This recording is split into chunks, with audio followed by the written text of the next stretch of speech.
Hi, everyone. Hello. I'm Lauren. I am Ken. I'm Jay. And this is Paradise After Dark. Dark.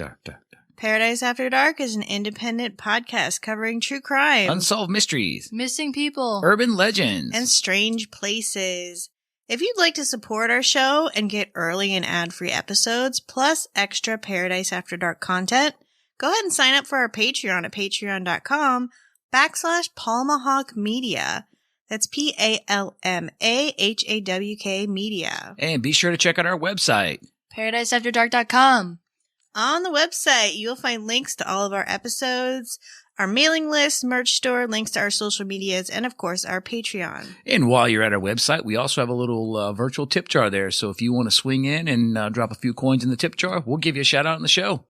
Yes, and again, we'd like to remind you that Jay and I will be at CrimeCon UK June 10th and 11th, 2023. Yeah, Ken won't be there. He'll be in the dark. But we were discussing it last night. We're going to get one of those pillows with your face on it to bring with us. Those likeness pillows? Yes.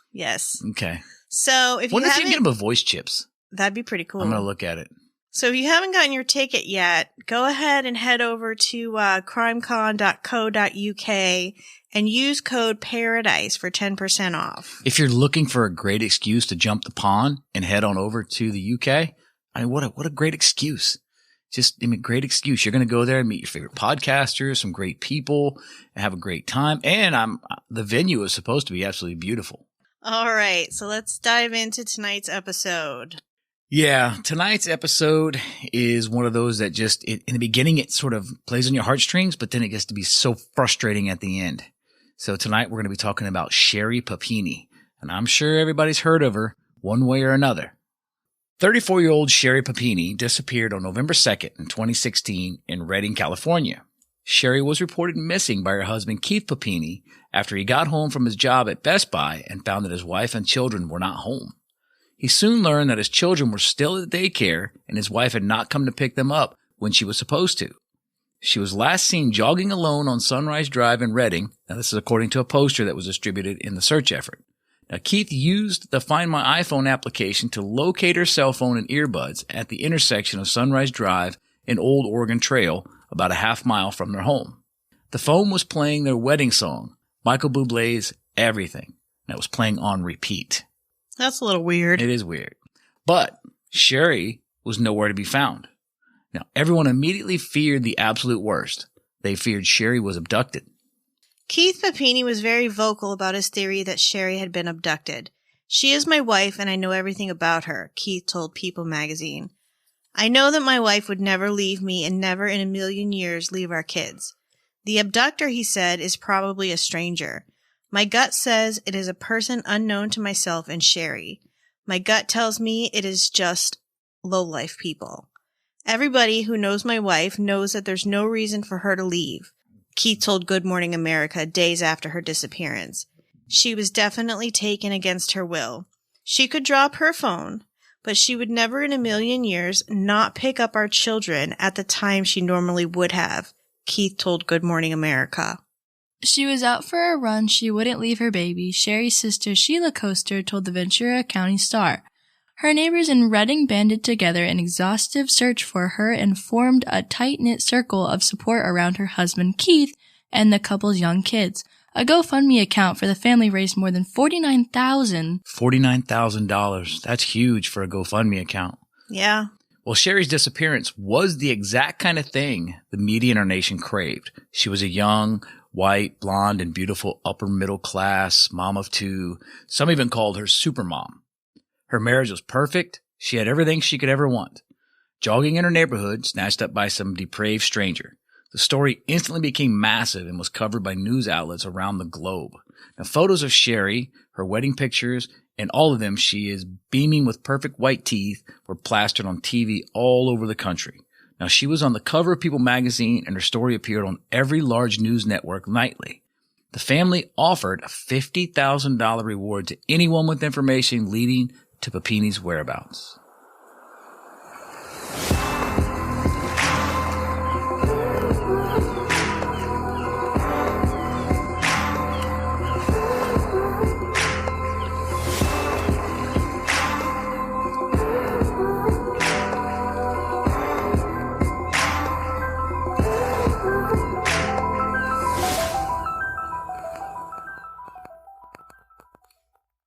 As usual, authorities first focused on Sherri's husband, Keith. Why? Because it's always the husband. Always the husband. But in this case, it wasn't. Keith passed a polygraph, and investigators were able to confirm his location on the day Sherri vanished. He cooperated completely with law enforcement when Sherri went missing, which is exactly what someone should do. And to everyone's relief, Sherri resurfaced 22 days later on Thanksgiving morning, about 150 miles south of where she had gone missing. It was around 4:30 a.m., and Sherri was running in the middle of County Road 17 and I-5 in Yolo County. This is near the Woodland area. Now, she was bound at the waist by a chain to which her left wrist was tethered with a zip tie. Hose clamps were fixed to her ankles in what the Shasta County Sheriff's Office later described as pain compliance restraints. She was badly beaten, her long hair had been chopped short, and she had a crude type of brand burned into her shoulder. She had lost weight and now only weighed 87 pounds. She had bruises in various stages of healing, indicating she had been physically assaulted multiple times over a period of time. The sheriff's office said in an internal statement obtained by People magazine, Sherri was immediately transported to a local hospital and treated for several non-life-threatening injuries, and she was reunited with her family later that same day. In a written statement to Good Morning America, Keith said, "Nothing could have prepared him for how badly his wife was beaten and abused by her abductors. My first sight was my wife in hospital bed, her face covered in bruises, the bridge of her nose broken. Her now emaciated body of 87 pounds was covered in multicolored bruises, severe burns, red rashes, and chain markings. Her signature long blonde hair had been chopped off, and she had been branded." Who did this to this poor young lady? Oh, whoever could have done such a thing? Sherri described her kidnappers as two Hispanic females armed with a handgun and driving a dark-colored SUV. She said that both of the subjects spoke in Spanish the majority of the time of her captivity. Further, the suspects concealed their faces in an attempt to hide their identities from her. And according to a press conference held by the Shasta County Sheriff, Tom Basinko, on November 30th of 2016, Sherri provided the following information regarding the suspects. Suspect number 1 was the younger of the two suspects. She had long curly hair, she had a thick accent, she had pierced ears and thin eyebrows. Now, suspect number 2 was the older of the two suspects. She had thick black hair with graying color in it, and she had thicker eyebrows. So you can just imagine that this, what an exact description of someone. Should be easy to find, right? Oh, yeah. Not that there's millions of other people that look like that, though. Exactly. It's tough. Sherri did the best she could in providing the descriptions, but was not able to provide a detailed description due to the suspects covering their faces, and at times Sherri's head was covered. She described the older woman as really mean, with breath that smelled like sweetened coffee.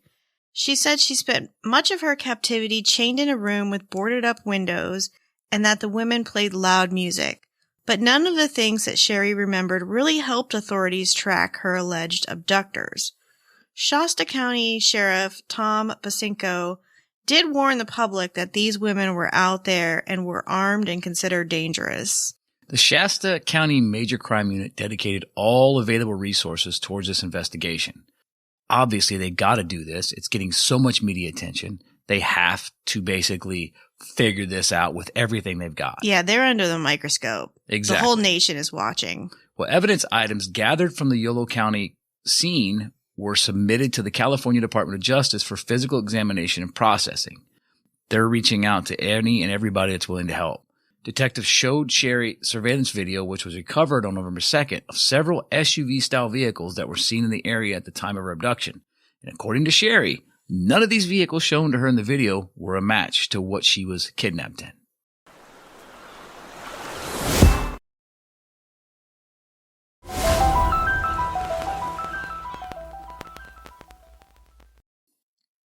It didn't take too long before some people started to question Sherri's story. Sure, she did have bruises. She was emaciated and branded, her hair cut off, but still her story wasn't quite adding up. In March 2017, about 3 months after the whole ordeal, the Sacramento Bee reported that a call log from the Shasta County Sheriff's Office, dated December 17, 2003, showed there was a 911 call made by Loretta Graff, Sherri's mother, stating that her daughter was harming herself and blaming it on her. The report, only 2 sentences long, does not detail whether police found evidence that the then 21-year-old Sherri did in fact harm herself. The log also contained multiple allegations from Sherri's other family members. On October 1st, 2000, Sherri's sister, Sheila Graff, alleged that Sherri may have kicked in her back door, but was unsure if anyone actually got into the house because nothing was missing. Later that day, Sherri's father, Richard Graff, alleged that Sherri vandalized their home in Shasta Lake, California.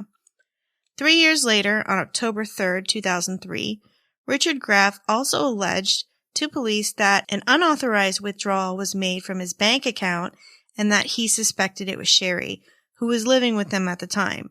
But a subsequent police report stated that the money was returned to his account.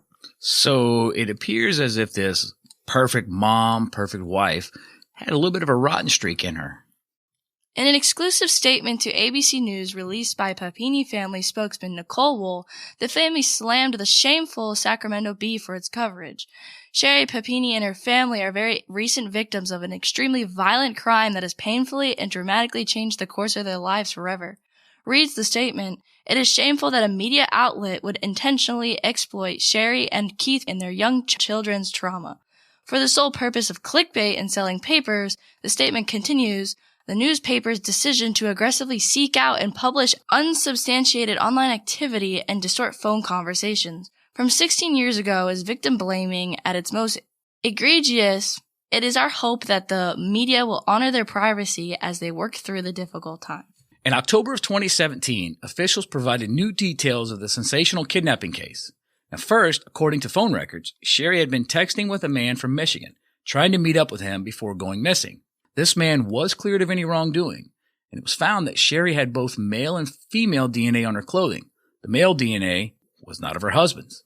Now, the FBI also released 2 sketches of Papini's alleged abductors as they work alongside the Shasta County Sheriff's Office in piecing together this bizarre case that has captured all this wide media attention.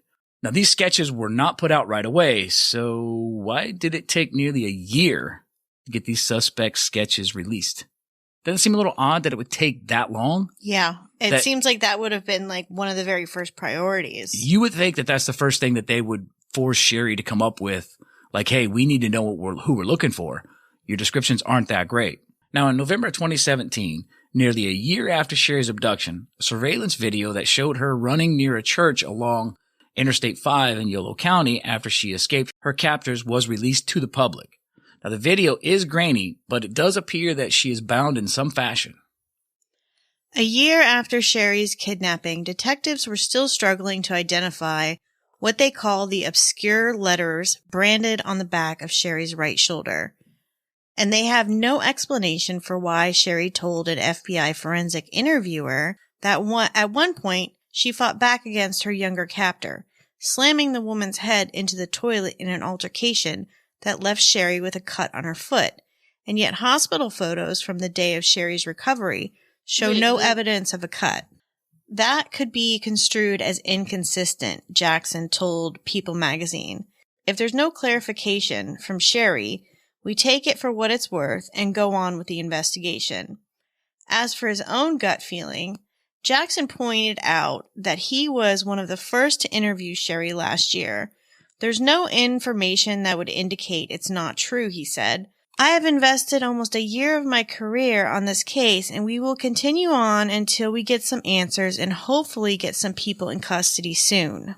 Well, as more details of the kidnapping emerged and media attention intensified, the skepticism on social media began to swell. I saw a news report that stated she gave a vague description of her abductors. Plain old Joe commented on Denver Post article. Again, seems odd it would be so vague given she was with them for 3 weeks. She just said they're Hispanic and are driving a dark SUV. Gee, 2 Hispanic women driving a dark SUV?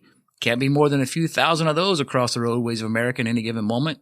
Now, another comment, a Reddit user, wrote, "Something is not right here. It's possible she was taken and then released relatively unharmed weeks later, but it'd be an exceptional case. Kidnapping for ransom in the U.S. is very rare. Keeping someone for weeks and then releasing them without compensation is even rarer. Keith Papini vigorously defended his wife. Rumors, assumptions, lies, and hate have been both exhausting and disgusting, Keith Papini wrote in his statement to ABC's Good Morning America. Those people should be ashamed of their malicious, subhuman behavior. We are not going to allow those people to take away our spirit, love, or rejoice in our girl found alive and home where she belongs. Missy MacArthur, who was the mayor of Reading at the time Sherri disappeared, also defended Sherri's account of what happened. She met with Sherri and Keith shortly after Sherri returned. MacArthur described Sherri as very afraid of strangers and clingy to Keith. She was beat up to a pulp, MacArthur said in an interview with People. You don't do that kind of thing to yourself. I absolutely believe she was kidnapped. But an anonymous source told Heavy.com that they were advised that Papini's extended family claimed she had staged her own abduction in 2006. So. Interesting. Yeah. So, best predictor of future performance is past performance sometimes. Now, even Bill Garcia, the San Diego private investigator who worked the pro bono case for the Papini family in the search, now he even had doubts. Now, one discrepancy that has since emerged nagged at him. On his 911 call, Keith said he had found Sherri's phone on the ground along her jogging route. Remember, he said that in the 911 call, it's at the end of our driveway or where it was. Now, he said that there were torn pieces of her hair tangled in the headphones as if she had been grabbed. If she was forcibly taken, asked Garcia, why were her earbuds rolled up in a tight little coil and placed on the top of her phone? Sherri never spoke publicly about her ordeal. The only information the public knew was what the police released and what Sherri's husband said during interviews. Keith was great. He was her spokesperson through this whole ordeal and her biggest supporter. It was said that Sherri became a recluse, suffered from depression, anxiety, and PTSD. And that would be completely understandable if she had gone through this ordeal. Oh, absolutely. But the Shasta County Sheriff's Office and the FBI continued to investigate the case even after all the fanfare had worn down. In August of 2020, Sherri was interviewed again by a federal agent and a Shasta County Sheriff's detective. She again provided the same details about the two Hispanic women who supposedly kidnapped her. Sherri was warned that she was under oath and that lying to federal agents was a crime. She stuck to her story. She then confronted with evidence that proved her entire story was one huge lie. Huge lie. Now, according to the indictment that was later filed in March of 2020, investigators were notified that a potential male relative of the unknown male whose DNA was found on Papini's clothing had been identified, and the family member was related to an ex-boyfriend of Papini. Now, his name is James Reyes. And 3 months later, on June 9th of 2020, investigators collected a bottle of Honest Honey green tea. Now, they dug this Honest Honey green tea from the trash outside of Reyes' Southern California apartment. Now, the following day, a law enforcement lab concluded that the DNA obtained from the mouth area of the Honest Honey tea bottle matched the unknown male DNA collected from Papini's clothing. Now, this was according to the complaint that was filed. Now, on August 10th, investigators interviewed Reyes, and he admitted that Sherri had been with him in his home in Southern California while she was missing. Good old familial DNA. So be careful, because if you commit a crime, your cousin may be listed on GEDmatch. So this is sort of a huge revelation. This ex-boyfriend just admits that while Sherri was quote-unquote missing, she was actually at his home in Southern California. And this obviously has to spark interest from investigators. Yeah. They're like, well, okay, so she was there. Well, is it because you took her? Well, apparently, Sherri and James Reyes began talking again as early as December 2015.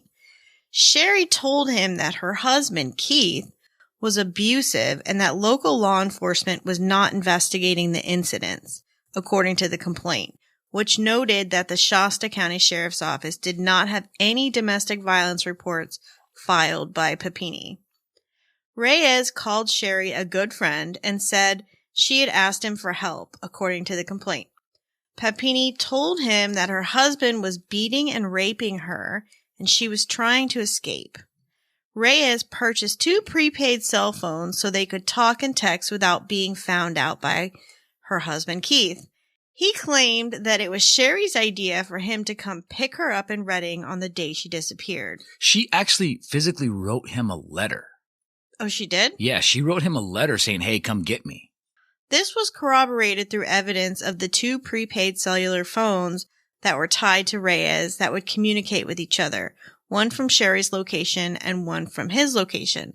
Historical cell site analysis and toll records of the prepaid phones indicated that Reyes traveled to Reading on or about the date of Sherri's disappearance.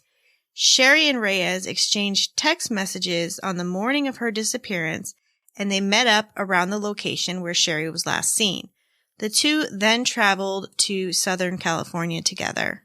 Further, Reyes' cousin saw Sherri at Reyes' apartment on 2 different occasions during the time period that she was missing. Now, Reyes told investigators that Sherri cut her own hair.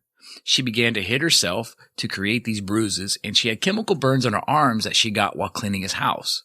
Now, Reyes admitted to helping her create some of her injuries. Although he never laid his hands directly on her, he said, for example, she told him to bank a puck off of her leg. So he shot a puck off of her leg, lightly as he claimed, but he was still helping but not inflicting all this massive bruising and all this pain that she supposedly endured. Now, he also participated in branding Sherri using a wood-burning tool that he was actually instructed to purchase by Sherri from the Hobby Lobby. The Hobby Lobby, man. That's where they caught the Golden State Killer, isn't it? Or that's where they got his DNA from his door handle. You know what? I don't know, but I'm going to look into that. Hobby Lobby. Maybe people should stay away from Hobby Lobby. Are you sure about that? You go there like once a week.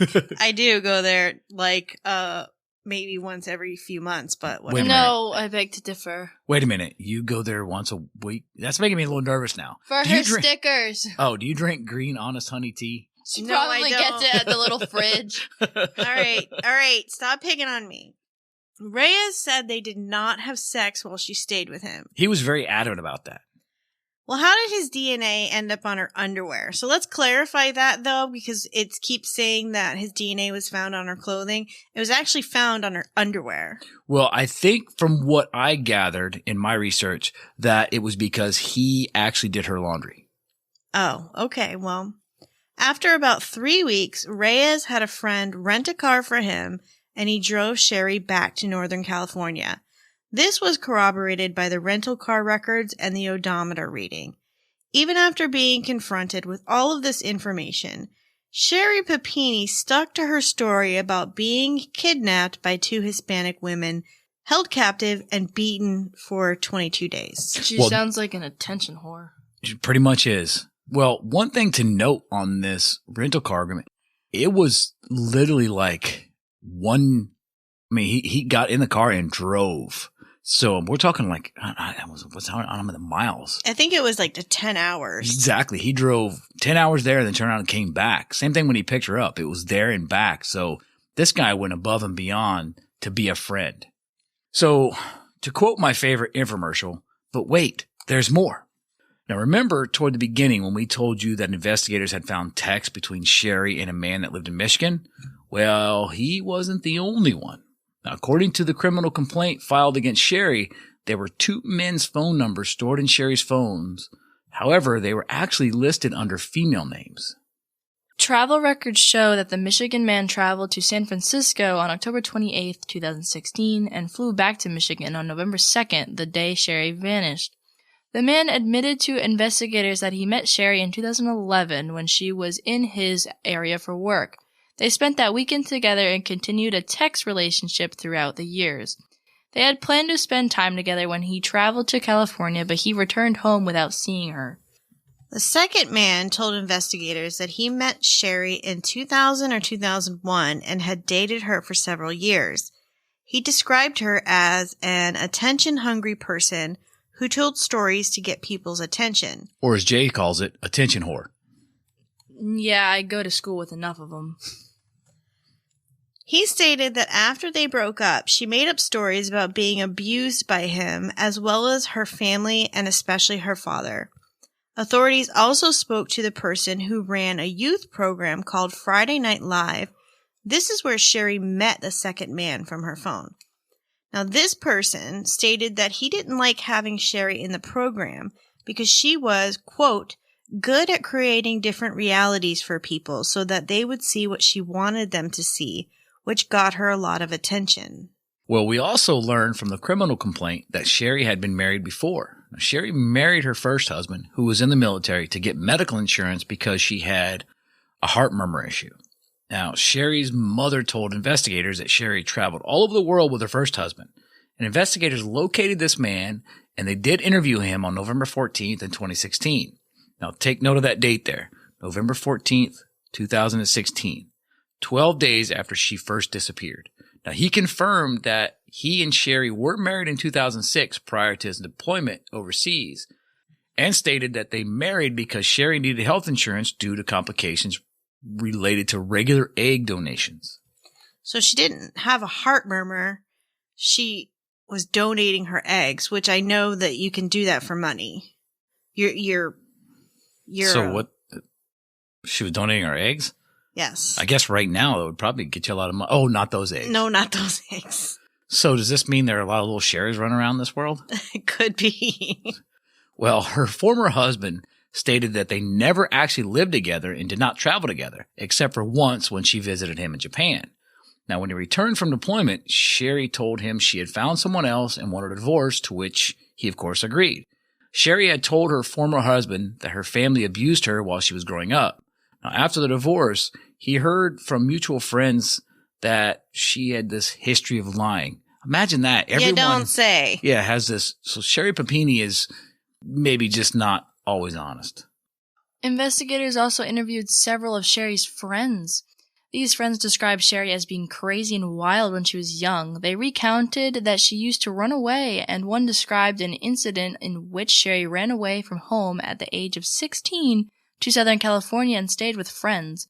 Multiple friends also stated that Sherri would make up lies, particularly about being a victim of abuse. So she's not just lying to... She pretty much lied to everybody, I guess. Yeah, it seems like she lied to friends everyone. And enemies.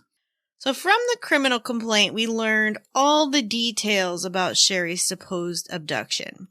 She would not speak to the police. Her abductors told her that the police were in on her kidnapping, and something to the effect that a police officer was going to buy her. Because of this, she did not trust the police.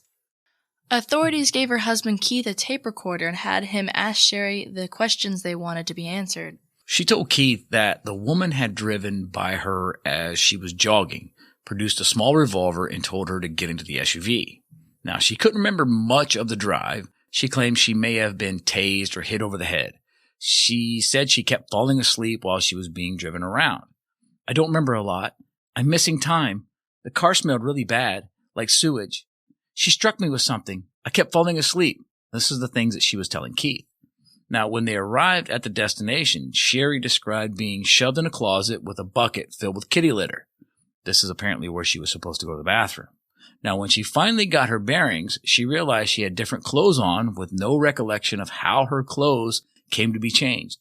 I don't have any clothes. All I have left was my underwear, which she let me wash when I took a shower.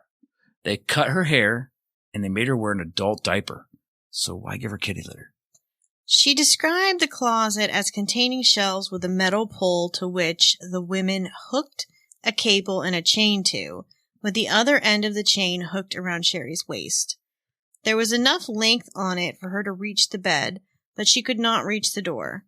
The chain was unmovable because it was bolted into the ceiling. Sherri described how when she did not listen to the women, they would lock her in the closet. There were boards on the windows of the room she was kept in. She said the older abductor liked to hit her, and the younger one would yell at her in Spanish.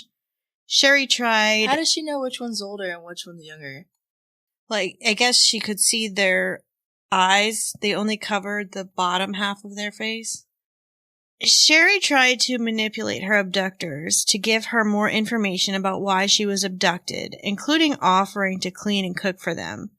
They would play music loudly, that really annoying Mexican music, and they would watch TV. There was a fireplace. I could smell it. I could hear that sound, when you move the handle to open a door to the fireplace. It made like a creaky sound, and it was cold. It was always cold, and it seemed like it rained almost every night. They would place the speaker right outside the door of the room where she was confined, so she couldn't hear anything else. They would take her blankets away from her if she made noise, so she was often freezing. How do you, if she was proven a liar, right? She's proven a liar? Pretty much. She must have, thought this out. There's no way she can come up with so many details. And she's saying that her kidnappers manipulated her, and she's manipulating everybody else. She sounds like a loony, not gonna lie. She is a loony. She was fed once a day, usually rice, tortilla, or apples. To give her meals, her abductors opened the door, put them in there, and slammed the door. Sherri also stated that she was branded after the first time she tried to escape. She was also told that her buyer wanted her to be branded. Well, Sherri claimed that she could not remember much about the day she was returned. She heard the two women arguing in Spanish. She believed the younger abductor was saying that Sherri needed medicine. She heard what she believed was a gunshot and then said she could hear the younger one leave. The younger abductor was gone for a long time, and Papini was left alone in the house. She screamed and screamed, she said, until she fell asleep. Now, Sherri explained, I listened so carefully, but it was all Spanish. I heard the word gambling.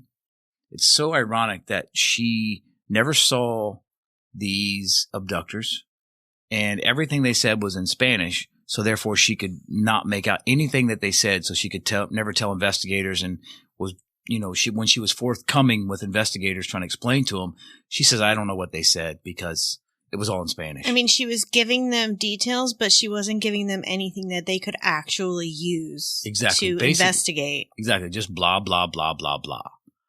Now, she claims she was asleep when the younger abductor came to get her to leave. Now, it happened really fast, and then she was in the car with a pillowcase over her head. She said that she tried really hard to stay awake during the drive, but again, it was hard for her to stay awake, and she kept falling asleep. Her abductor stopped the car and told her to get out. The younger abductor clipped something off of her that allowed her to move her arm. Then, of course, the abductor sped off. So why are all of these details so important? Because they're bullshit. Because, like Jay just mentioned, it just shows how creative and how far Sherri was willing to go with all of these details to spin her lie. She would have made a great novelist. She had an imagination like Stephen King. Her husband, unfortunately, poor Keith, bought it hook, line, and sinker. But I think the cops were skeptical from pretty close to the very beginning. There are more details. The criminal complaint is 55 pages long, and we can post a link to it on our social media. I just want to, kind of reiterate, like Jay just said, she must have thought this out beforehand, or just be so quick with the lies. I guess I just can't wrap my head around. Oh, I totally understand. Well, one of the things you have to understand is, remember, James Reyes comes to pick her up. And he brings her back to his house. All the information that she gave investigators was details of his home. Right. Yes. So she wasn't making up those lies. Everything was true. She was describing the house that she was in, which in fact was the house that she was in. But she never in a million years thought that they would figure anything out. Yeah. She was describing a crack in the tile in the shower. And then there actually was a crack in the tile in the shower at James Reyes' house. Yes. And she described being pushed down on this table, like this granite top table, when she was branded. And James Reyes had this granite top, coffee table type thing that pretty much matched up exactly to what she was trying to tell detectives. And it was described in such detail that Keith actually went online and found that table and said, hey, is this a table? She said, yeah, that's it. He was giving the information to detectives as she was giving him information. Keith was doing the research. And then, of course, he was giving it to the detectives saying, hey, find these people. Keith legitimately, in the beginning, they thought Keith was in on it. But then they realized that he wasn't. And then when detectives actually did the interview with her, they realized Keith had no knowledge of what was actually transpiring. Let's let that sink in while we take a quick break.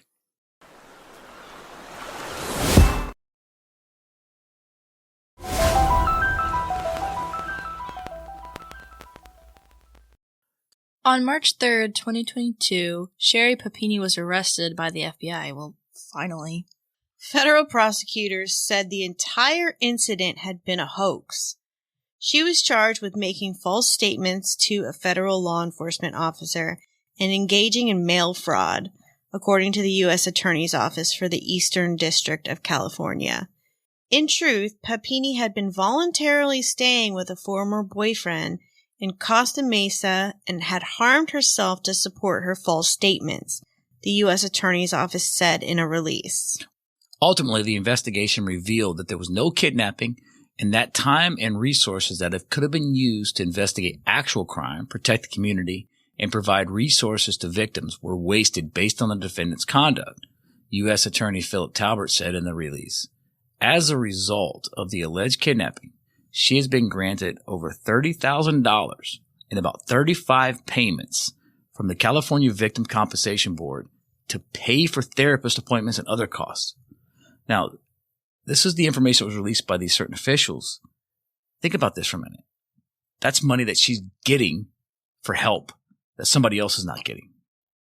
Yeah, it's fucked up. Yeah, and the complaint stated that $1,000 of this was used so she could buy blinds for her home, and nearly $2,000 was paid to the ambulance provider who transported Papini after she was found, and the rest of the money were payments for therapy and treatment for anxiety and post-traumatic stress stemming from this supposed kidnapping.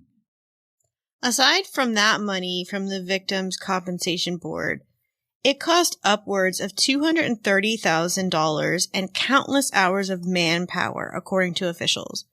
Regarding the GoFundMe campaign that netted approximately $49,000, it turned out that $30,000 of that money went to pay off the family's personal credit card debt. Now, one thing in Keith's defense, I wonder if some of that money was actually spent looking for Sherri when she was missing. It could be. So, because Keith made that payment from there, and I'm a big supporter of Keith. Although Assistant U.S. Attorney Veronica Alegria argued against Sherri's release, claiming she was an extreme flight risk and had a lengthy pattern of dishonesty, U.S. Magistrate Judge Jeremy Peterson ruled she could be released on a $120,000 bond with certain conditions, including that her travel be limited to only one part of California, that she must receive psychiatric treatment, she must surrender her passport, and cannot use firearms, along with other terms. 6 weeks after her arrest, Sherri signed a plea deal and admitted that she orchestrated the hoax. The hoax. So maybe, just maybe, all those Reddit users and all those web sleuths and armchair detectives, maybe some of these people were correct in their original assessment of the situation. And that's one thing I love about this community is when you get those armchair detectives, sometimes they just get a little crazy. But in this case, it's like so many people. And then when people were saying Sherri Papini, I think she faked it. I think she faked it. And then they were getting attacked by supporters of Sherri. And then, of course, this all blows up in everyone's face. So, of course, all this goes on. And Sherri, she issued a statement through her attorney expressing remorse, right? She's so sorry about this. I am deeply ashamed of myself for my behavior and so sorry for the pain I've caused my family, my friends, and all the good people who needlessly suffered because of my story and those who worked so hard to try to help me. Again, this is Sherri talking. I will work the rest of my life to make amends for what I have done. You know what she's done? She's made it tough for people that are actually victims of kidnapping. I know. People that maybe, so somebody's husband calls and says, my wife's missing. And the person's like, well, maybe it's like a Sherri Papini story. It turns, some people will turn a blind eye to those stories now. Well, in September of 2022, Sherri Papini was sentenced to 18 months in prison, far below the 25-year maximum she could have faced, and ordered to pay $309,000 $100,902 in restitution for losses incurred by the California Victims Compensation Board, the Social Security Administration, the Shasta County Sheriff's Office, and the FBI. But what happened to her poor husband Keith and her children? When Keith was told the truth of the abduction by investigators, he was horrified. Horrified is a good word. "I'm the idiot husband that stayed around the whole time," he said at the time, according to an episode of ABC's 2020. "Now you're telling me, okay, you can go home now. Well, do you think I want her anywhere around my kids or around me at all at this point? I'm in shock." Keith separated from Sherri on March 3rd, 2022, the day Sherri was arrested, and he filed for divorce in April, according to People, citing irreconcilable differences. You think? I would call these probably irreconcilable differences. I don't think a judge is going to argue it. He also asked for custody of the pair's 2 children, saying in court papers that they have all been traumatized by her kidnapping hoax. Now that I have learned the truth as reflected in the plea arrangement agreement that she has made with the U.S. Attorney's Office in Sacramento, I must act decisively to protect my children from the trauma caused by their mother and bring stability and calm to their lives, the statement read according to Reading Searchlight, adding that he wanted to protect his kids from the, quote, negative impact of their mother's notoriety. And since then, Keith has largely kept out of the media spotlight and is focused on raising his children.